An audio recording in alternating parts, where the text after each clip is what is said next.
Mara stood frozen in the kitchen doorway as Vivian's cruel words filled the room. She had heard people whisper about her before, but this hurt differently because the Whitfield ranch had slowly begun to feel like home.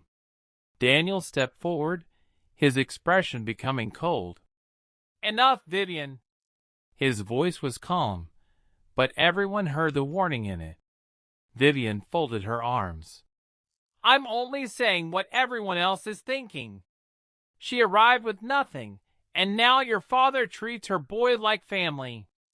Mara lowered her eyes, fighting the shame rising inside her. She had never asked for anyone's fortune. All she wanted was honest work, a roof over Eli's head, and a chance to rebuild the life she had lost.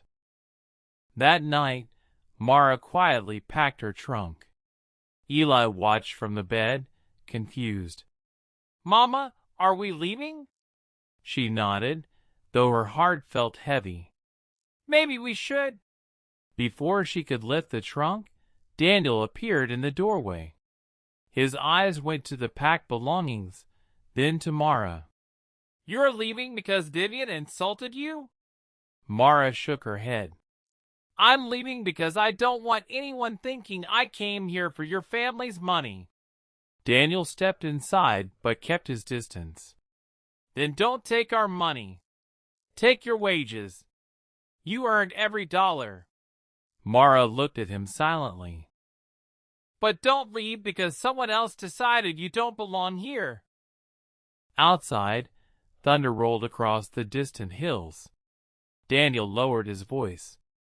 "When you arrived, you had a hungry boy, a broken wagon, and nowhere to go. You never asked for pity. You worked. You cooked. You helped my father smile again. You gave this ranch something it had forgotten." Mara's eyes filled with tears. "What did I give it?" Daniel looked toward Eli sleeping peacefully. "A reason to feel like a home again." For the first time, Mara realized she wasn't merely surviving anymore. Somewhere along the dusty road from Missouri, she had found something she thought she had lost forever, a place where she and her son were wanted. The following morning, old Elias called Mara and Daniel onto the porch. His voice was weak, but his eyes were clear. "I heard what Vivian said yesterday," he told them, "and I want you both to know the truth." He explained that Vivian had once hoped to marry Daniel, but nothing had ever been promised.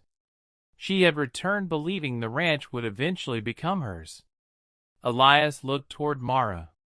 "You didn't steal anything from this family. You earned your place here." Mara felt tears gather in her eyes. Before she could answer, Elias reached for Eli, who had been standing beside his mother. "Come here, little partner." Eli smiled and took his hand. Daniel watched the scene quietly, realizing that his father had already accepted them as family. A few weeks later, the ranch felt completely different. Mara's cooking brought everyone together, while Eli spent his afternoons helping Tom around the barn and listening to Rosalie's endless stories. Vivian eventually left for Santa Fe, embarrassed by the way she had treated Mara.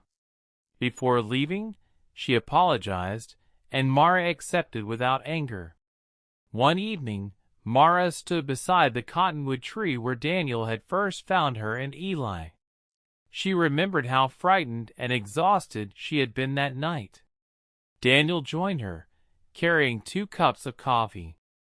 "You ever think about how close you came to walking away?" he asked. Mara smiled softly. "Every day." He looked toward the glowing ranch house. "I'm glad you didn't."